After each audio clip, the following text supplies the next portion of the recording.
Everybody doing good? No snow? Yes, sir. No, I haven't been out in a little bit. It's not snowing this week, is it? No. Yeah, last week we had that snow, man. Man, we're already at session number 6. This is crazy. 6 out of 8, man. I've seen a lot of faces, man. I hope you guys are getting good content out of this, man. Is everyone enjoying this? Yes. Getting good content? Yes. Are we ready to buy some cribs, some investment deals? What's up? I said, are we ready to get some cribs? What does it say right here? Generational wealth. I hope you guys are catching this. Generational wealth, man. So today we get to talk about the money. I know a lot of y'all are like, but we get to talk about the money. So this one, I really implore everybody to have some questions on this one, because the money topic is one that a lot of people have questions on. How do you get the money? How do you do it? And I have some bona fide superstar speakers that are going to be talking about everything money when it comes to loans, all of that. So I really want you guys to ask some questions today. Can y'all do that? I say, can we do that? Yeah. All right, man. So last week I let you guys off the hook, but everyone, I need to take your hand. Let me see your hands. Come on, let me see it. Take that hand. Guess what we do with it? We go in our pocket. We take out our phone, get our phones out. I want everyone to get a picture, a selfie, a video. Let everybody know what you're doing. This is about generational wealth, creating success. You know what happens when you put stuff out there like that? Success breeds other successful people. You put that out there, say you're learning about it, you'll get it back. And, man, if you can, give me a shout out, man. Come on. Give me a little shout out. Hey, there we go. Hey, I'll take that one. Take a couple more. All right, see, I didn't let you off the hook this week, so, all right, man. So, like everything, we're going to start this thing off with a nice Bible verse. I said we're going to start it off with, there we go, with a nice Bible verse. So, all right, James 4, 2 through 3. Man, when I was doing some studying, this really hit me for what we're talking about today. But you desire, but do not have, so you kill. You covet, but cannot get what you want, so you quarrel and fight. You do not have because you do not ask God. When you ask, you do not receive, because you ask with wrong motives, that you spend what you get on your pleasures. Y'all catch that? Basically, what that's saying is, what's our purpose? What's important? You know, why are we doing this? You know, are we doing this for the pleasures? Or are we doing this for our families? Are we doing this for legacy? Are we doing this to create generational wealth for the next generation coming up? If you're just doing it for yourself and for your own pleasures, that money's going to go away. But if you have a purpose for that money and you teach the next generation, that's how we get to it. So tonight, again, we're talking about money. See, I can see how you guys are already looking at me, man. Everyone gets uncomfortable. But we sliding in money's DMs today. Sliding in there. I can tell, again, by the way you guys are looking at me, I don't know if that was a slide in the DMs or the money, but we're going to talk about that. We're going to talk about loans, all the different type of products. Now, look, I know everyone's at a different walk in life. Some people got the bread right now. Some people have the assets right now. Other of us are on our beginning journey. The benefit to that, there's a product for everybody in this room. If you already got the money, you already got the asset, and you don't have any investment properties, what are you doing? That's all I'm going to ask. What are you doing? Get on it. If we're on our journey, we're going to talk about those products tonight. We're going to talk about how we get the money. We're going to talk about the loans, how to actually put it to work. You guys hear me on that? We're going to put it to work. In my Oprah voice, you get a loan, you get a loan, you get a loan. Everybody gets a loan out here. Yeah, so again, hey, come on now. Come on. Now, I'm not giving the loan. I'm not giving the loan. I'm just saying everyone can get a loan. So don't, hey, when we done, don't be like, hey, Corey, you said you were going to give me a loan. That's not what I'm talking about. But we're going to be talking about money. Rewind. We're going to be talking about money. So what's that? It's a dollar sign. Dollars. What's that? Money. No. That's a tool. That's a tool, man. All that is a tool. Yeah, it's a dollar sign. It's money. All it is a tool. It's no different than a hammer on a house. It's no different than a wrench when you're fixing a car. No different than weights when you're trying to work out. All that is a tool. The more tools you have, the better you are equipped for success to create the generational wealth. The problem is a lot of us will chase money for the wrong reasons. We will chase the dollar signs. You chase that dollar signs, this can be something that corrupts you.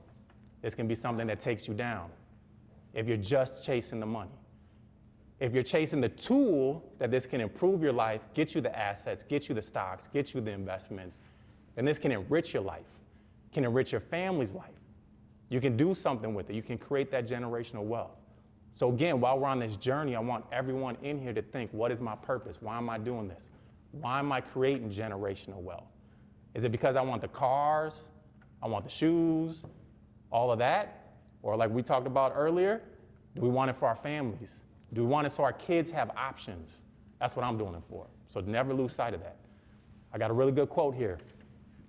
He who loses money loses much. He who loses a friend loses much more. But he who loses faith loses it all. So money, you can always get that back. Friendship and relationships, sometimes they're gone, sometimes you can get them back.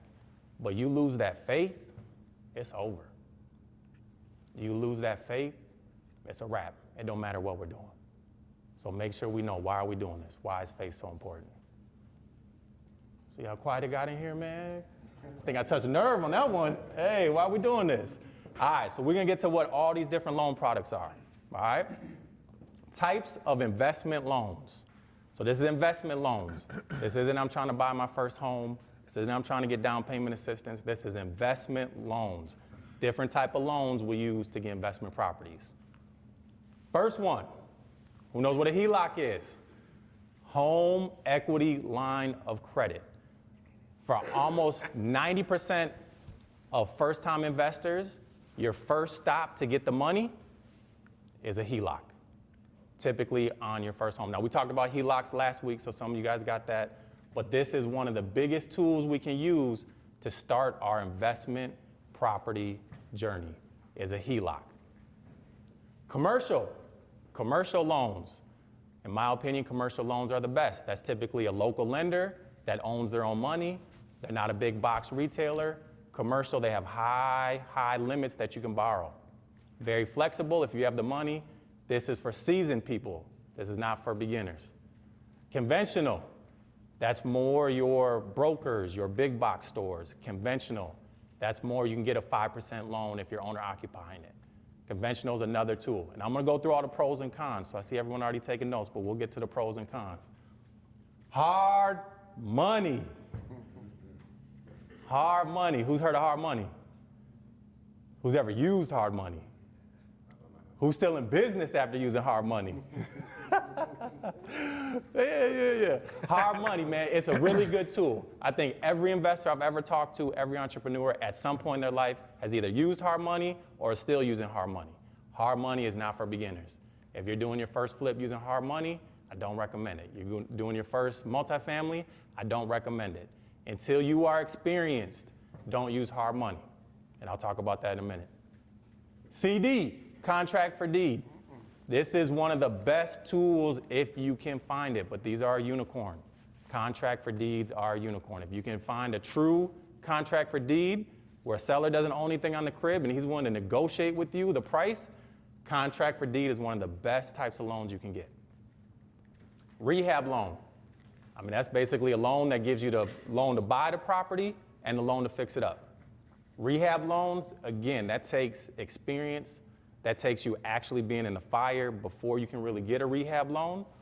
But 100% of my flips, I do a rehab loan. I get the money to buy it, and I get the money to fix it up, a rehab loan. And then the last one, private loans. That's the rich uncle. That's the person you know that just came in and won the lottery. That's your friend that got some money. Private, that's basically a private individual who sees something in you or you talk to them and they say, I want to give you money. Private is one of the best ones if you can get it.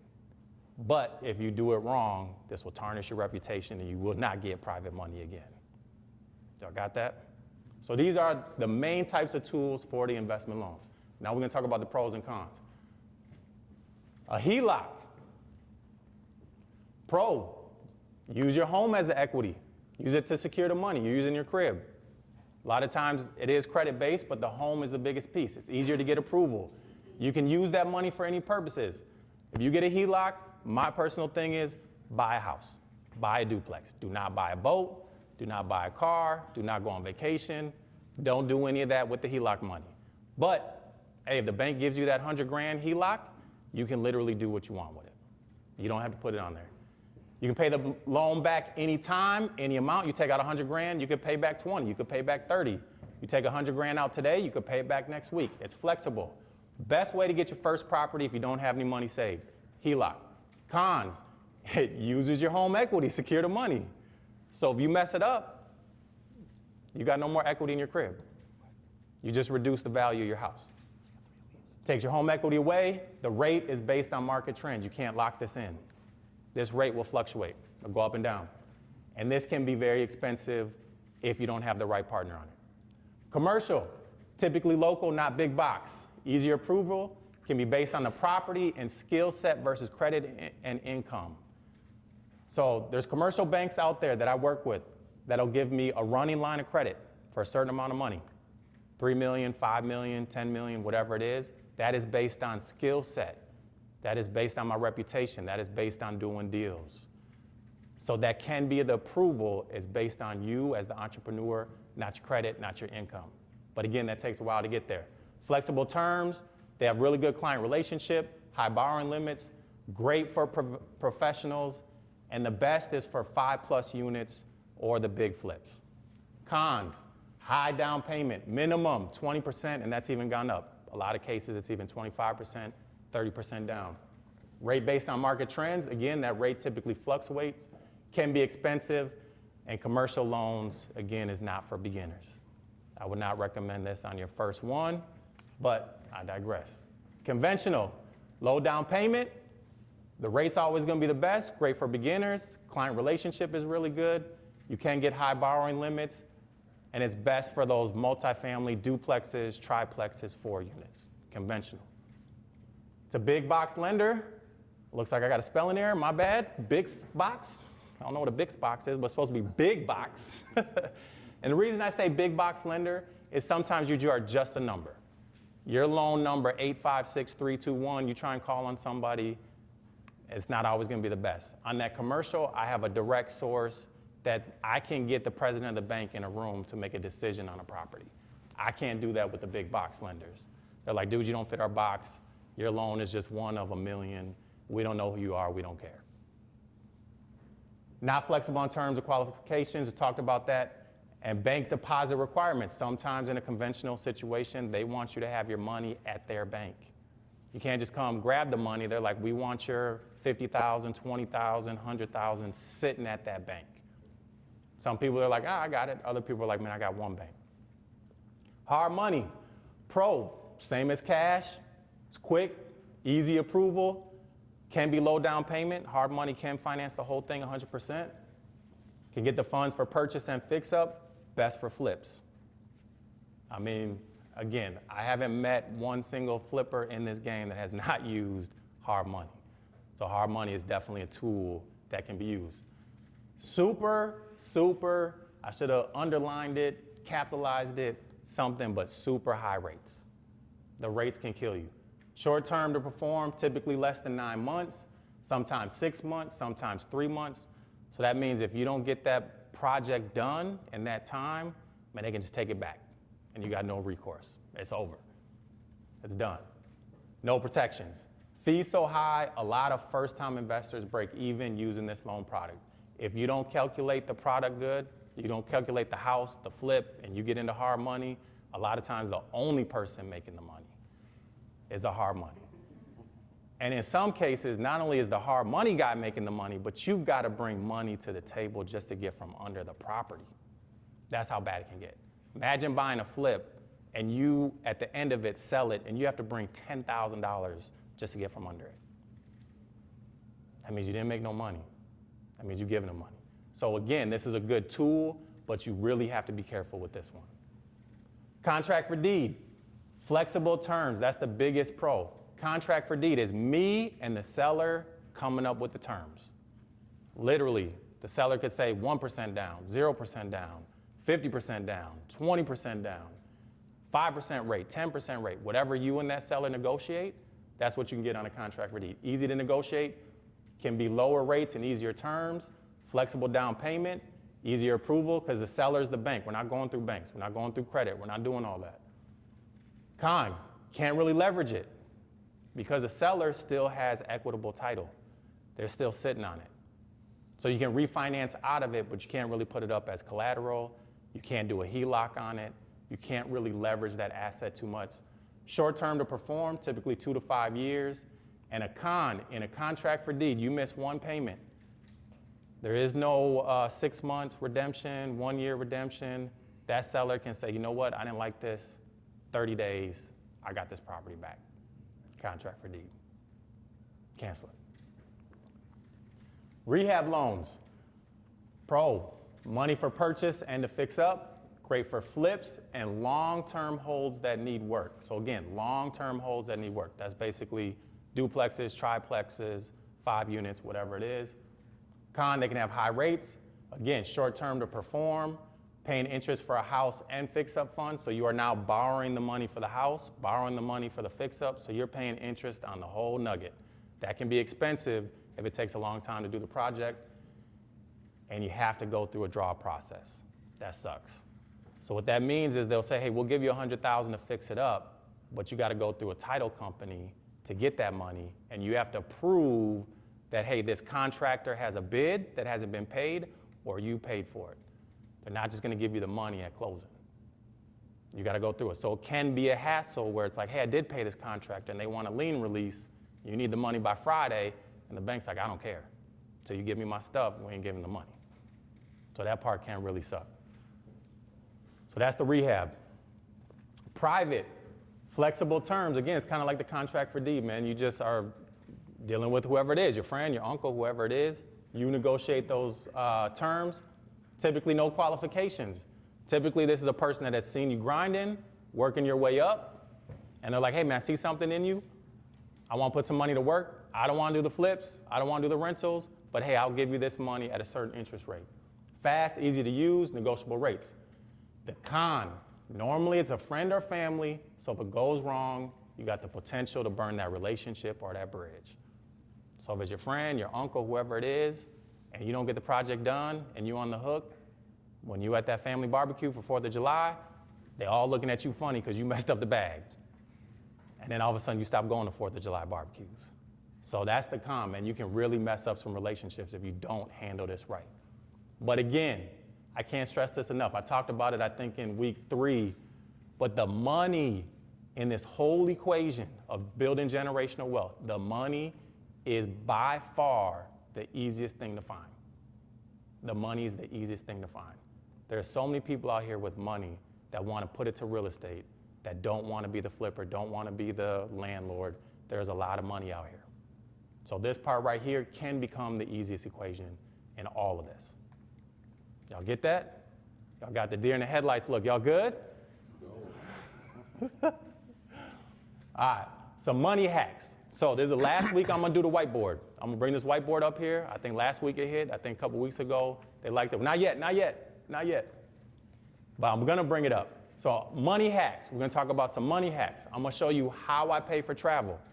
So outside of giving to the kingdom, giving my money to the kingdom and blessing other people, that's number one thing I love to do with my money. Anyone that knows me in this room knows that I give the shirt off my back, I give money, I bless the kingdom, I give above and beyond the 10% tithe. Second thing I like to do with that is I love cars and shoes. I love spending money on cars and shoes. But travel, if I could pick any of them, travel's number one for me. So in this whole equation, I'm like, can I flip houses? Can I do the rentals? And can I still get something out of it? So I'm gonna show you a money hack how I pay for all my travel. You guys follow me on social media, at least once a quarter, I'm somewhere traveling. And we don't travel cheap, just wanna put that out there.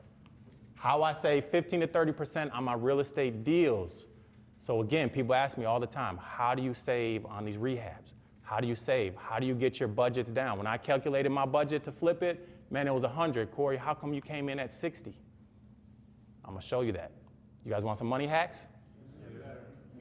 I just said I'm gonna show you how to pay for travel. I'm gonna get 30% off. I'm giving you the secret sauce. I don't have to give the secret sauce. I'm giving y'all it. And then BRRRR. How many here heard of BRRRR? Every hand should be up. BRRRR.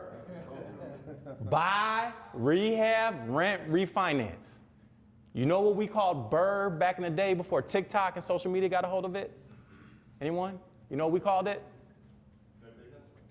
Man, you see, he took my thing, man. We had that conversation a couple of years ago. Good business. We call BRRRRs good business, man. We've been doing this for a while. So I'm going to give you an illustration of how BRRRRs work, how you can utilize it. It's a very effective tool to create multiple properties, is the BRRRR method. Anyone here done the BRRRR? I know, yeah, I was about to say, I know Andrew back there. I know you guys, BRRRR's legit. What'd you call it back in the day? Work. Cool. Work? All right. All right, Leo, you guys want to bring up the whiteboard? We'll do the whiteboard now. So I'm going to show you my money hack. Y'all want to see this money hack? Yes, sir. You guys like the whiteboard? Yes. It's like college course in here.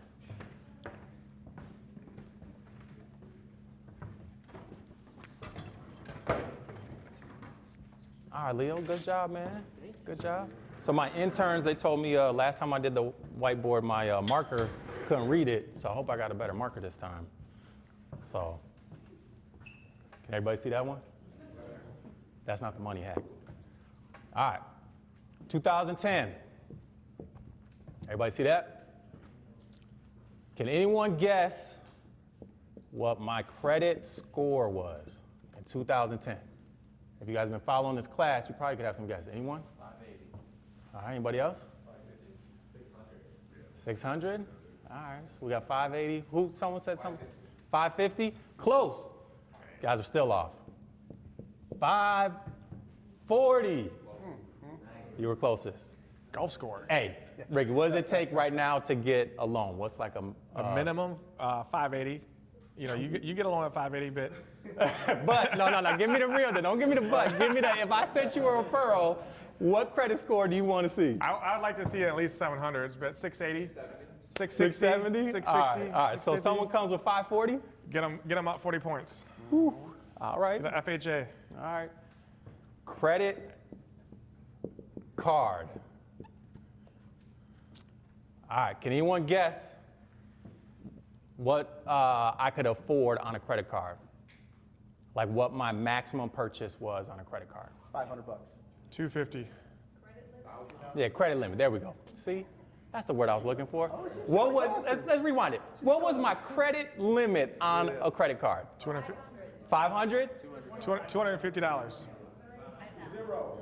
Hey, bing, we got a winner. 0, man. I got a 540, bro. How am I gonna have? Come on, man. Prepaids. Man, come on, prepaid. Yeah, get out of there, prepaids. So this should be real easy. How many loans do you think I had? 0. Actually, no, I had 0. 0 loans. All right. You have 4 in default. That's why you got 540. No, those was long gone, man. They already took them cribs was gone. I was already 7 foreclosures, bankruptcy, all that by this time. That's 2010. Why do I share this? As much as it sucks, this was me, 2010. I don't care where you're at in this room.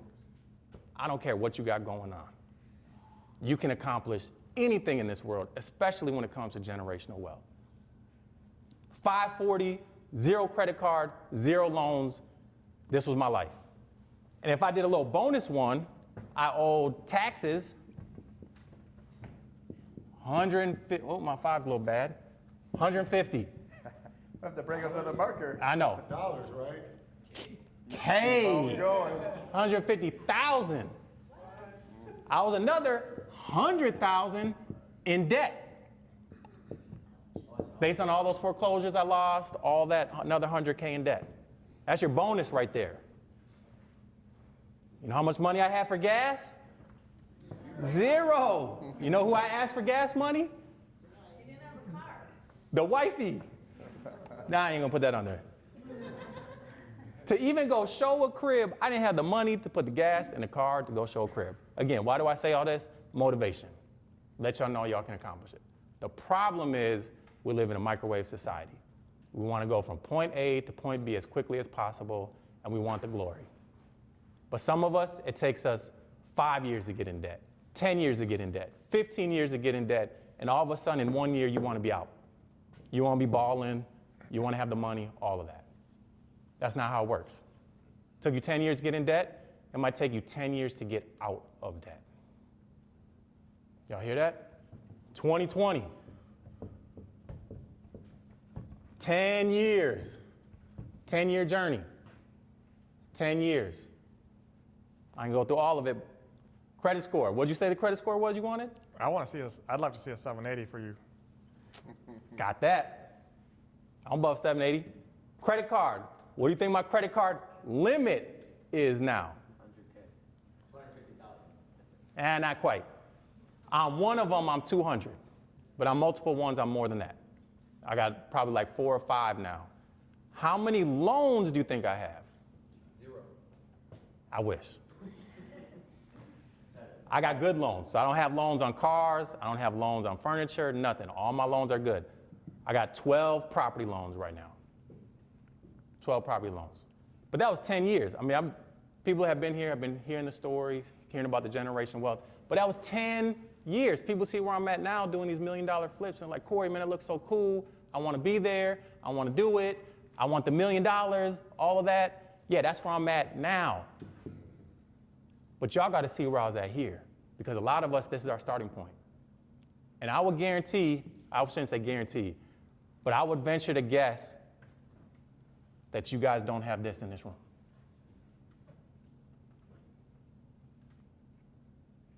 So you guys are already a leg up from where I was at. Y'all get that? So if you are worse than this, we got hope. If you're close to this, I don't know how long it's going to take you, 5 years, 8 years. They say time heals all wounds. I'll push back on that. It's not the time, it's what you do with the time. What are we doing with that time? Are we sitting at home, depressed, wallowing, or are we getting to work? What I say the birds were? Work. Are we getting to work? A lot of people don't like the work. Did y'all like that one? Yeah. No? Yes? No? Yeah? I'm going to give you the real money hack now.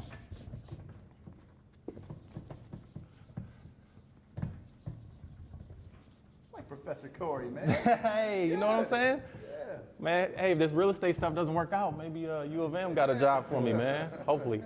All right, money hack. And this is just one example, but this can be multiplied over and over again. Home Depot. Who's heard of Home Depot? Anybody? I'm here, I don't even know how many times. Home Depot. I have a pro account with Home Depot. I do a lot of volume with them. They reach out to me. They say, hey, we're starting this new program. We want people like you not to take your business anywhere. So what can we do to earn your business? So they signed a rep to me. I have a rep now at Home Depot that I can call up anytime and say, hey, I need 50 sheets of sheetrock. I need paint, whatever it is. I get off the phone. They call for the sheetrock. They get the delivery. They are there for the delivery. I don't have to do any of that. That takes time to build that. But last year, just with Home Depot, I spent $200K with Home Depot. Now, this I'm gonna show you. You can do it. Menards has it. All these contractor programs have it. This is the money hack. 200K. This is just material. I spent 200K on Home Depot. Just for being in the program, I got 2% off everything right off the jump. The minute I walk in the store, whether I spend $10,000, $100, I get 2% off. Who's got a calculator? How much is that? $4 grand? They say, hey, you're a valued customer.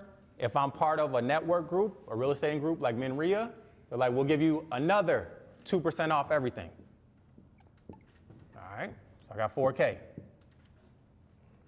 So 2%, 2%. They say, hey, over the course of a year, we'll get you incentive. Every time you spend 10K, actually, they take it back. Every time I spend 5K, I get $75.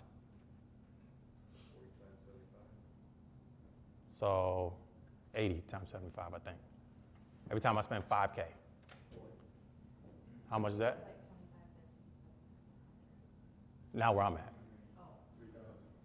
3,000? Is that it?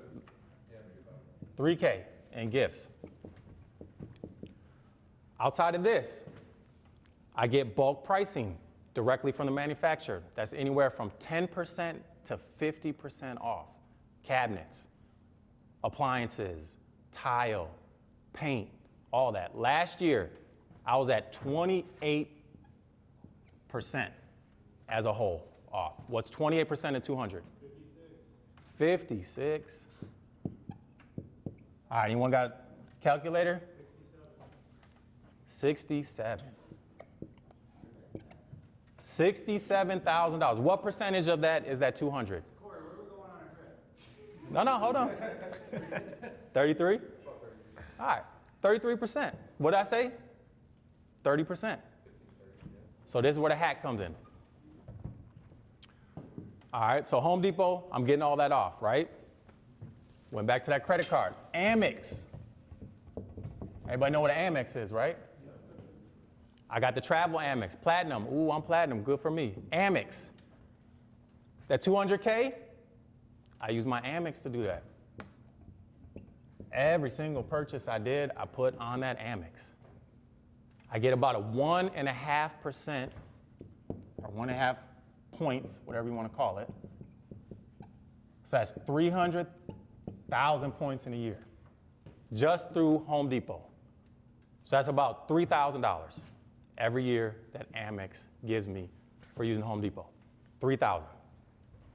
So we're not quite traveling yet. Solo travel, maybe a couple travel, maybe we can go to Florida on 3K. We're not there yet, right? Hey, how do I get the 200,000 to go here?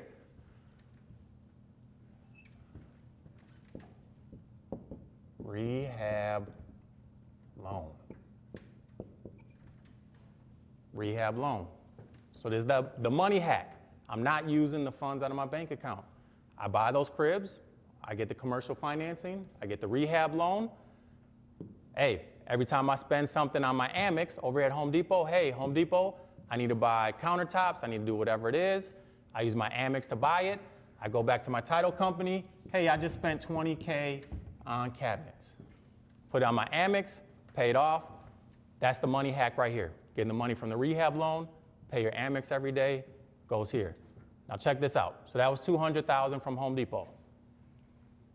By using the Amex last year, I was 1.5 million that I spent on my Amex over the year through all the different contractors, all the different accounts, everything. 1.5. At 1.5 points, that's 3 million. Now, what does that equate to in actual dollars? $30,000. Uh-oh, there's more. So Amex just gave me $30,000 last year. Amex paid me $30,000 to use their card. Y'all get that? Oh, but they have a 5 points if I use my Amex on Delta, all of that. I get 5 times the reward. So if I spend this $30,000 that Amex just gave me, you can times that by 5.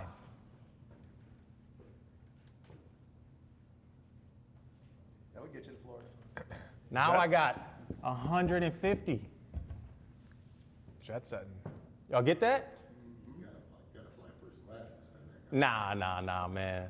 But now Amex is paying me, so every quarter, I'm tapping into that $30,000 to fly. Every single quarter, Amex is paying me to use Home Depot. Amex is paying me to use Menards. Amex is paying me to pay my contractors through my credit card. So I'm getting free flights, free travel. That's one money hack. I like that. Come on, man. Y'all don't like that money hack? Come on, man. That's a good money hack right there. 30,000, right? That's just one money hack. So you can multiply this through all the different business, all the different contractors. There's so many different ways to get this. That's how I got to the 1.5 on my Amex, was all through business. Travel. Y'all ready for bonus? Bonus time? BRRRR? Y'all ready for these BRRRRs?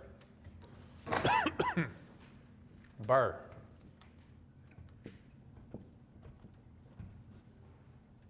Buy. So we kind of did this strategy a little bit, but here's our house. Forgive me on my my drawings. There's our house. So we buy a house, fix it up. Let's say we pay $250 for the house. let's say we got a loan on it for 300, and we got our 50K fix up. So on this 300,000, we put 20% down. How much is that? 60,000. 60,000 of our real money that we have into this project. So we buy it, now we got to fix it up. We renovate it, that's our 50. We get it rented. Say the appraisal on this is 550. So we got a nicer house, bigger door, windows, all that, right? Now this one is worth 500K. Now, Ricky, what's LTV on 500K of, say, 80%? 80%. If we got appraised. Oops. Huh? 400, he beat you. Look, got the math in there, 400. So the bank is now saying again, we can get you a loan for 400,000. What do we pay? We're at 300. We got our down payment of 60. Buy, renovate, rent. We bring a renter in there, we get it appraised, 400 is what we can get back from the bank. So we owe our payoff is 240 on our payoff. How much can we pull out? 160. 160. We keep the asset. What's a rough mortgage on 500? With 20% down. On an investment property? Yeah. So it's seven, call it 8%. So you're talking 3? Yeah. 2,500? I'd say- 3,000? I'd say 33. All right, so 3,300 is our mortgage.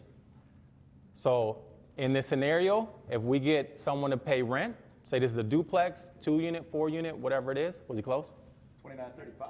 Oh, PITI, man, I'm see? going PITI. Yeah, see, that's what it is. Man. The taxes, we didn't do the tax Principal insurance. interest, tax insurance. Okay, let's say 3,000.